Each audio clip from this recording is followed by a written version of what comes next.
Once Jesus was preaching to a large crowd. He had compassion for them and healed their sick. When evening had come, the disciples went to him and said, "This is a deserted place, and it's already late.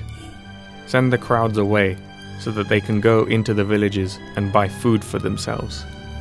But Jesus told them, "They don't need to go away. You give them something to eat."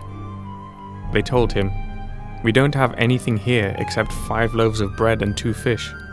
He said, "Bring them to me." Then he ordered the crowds to sit down on the grass.